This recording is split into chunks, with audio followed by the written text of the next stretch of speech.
YCP పాలనలో ఈ 5 ఏళ్లలో రోడ్లు ధ్వంసమైన సీఎం జగన్ సర్కారు పట్టించుకోలేదు.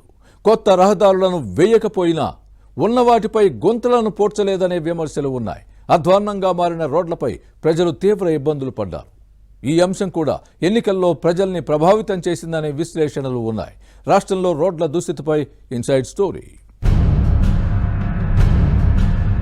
వైసీపీ ప్రభుత్వం రోడ్లను నిర్లక్ష్యం చేసిందనే విమర్శలు వచ్చాయి. రోడ్లు ప్రగతిదారులు, అభివృద్ధికి చిహ్నాలు. మౌలిక సదుపాయాలు ఎంత బాగా అభివృద్ధి చెందితే ప్రజల ఆర్థిక పరిస్థితి కూడా అంత బాగుంటుందని చెబుతారు. తమ ఉత్పత్తులను సకాలంలో మార్కెట్ చేసుకునేందుకు వీలుంటుంది.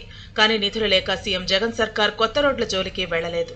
ఉన్న రహదారులపై మోకాలి లోతున గుంతలు పడ్డాయి. జనం తీవ్ర ఇబ్బందులు ఎదుర్కొన్నారు. వర్షాకాలంలో నరకం అనుభవించారు.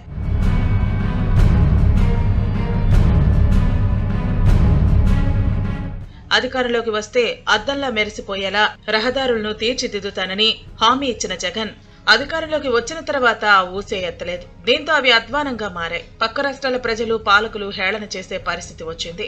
వైసీపీ సర్కార్ అధికారంలోకి వచ్చిన తర్వాత పెట్రోల్, డీజిల్ పై రోడ్ సెస్ విధించింది. లీటర్పై రూపాయి వసూలు చేసింది.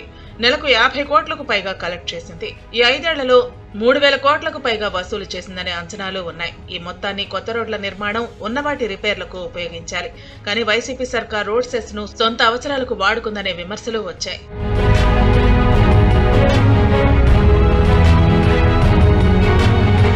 రోడ్ల కోసం వైసీపీ సర్కార్ న్యూ డెవలప్మెంట్ బ్యాంక్ తో పాటు ఏషియన్ డెవలప్మెంట్ బ్యాంక్ నుంచి రుణం తీసుకుంది. కానీ ఆ సొమ్మును రహదారుల నిర్మాణం కోసం వినియోగించకుండా సొంతానికి వాడుకుందనే విమర్శలు ఉన్నాయి.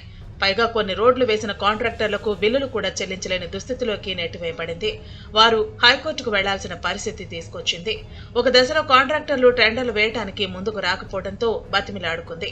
ఇప్పటికీ 100 కోట్ల రూపాయల బకాయిలు ఉన్నాయి.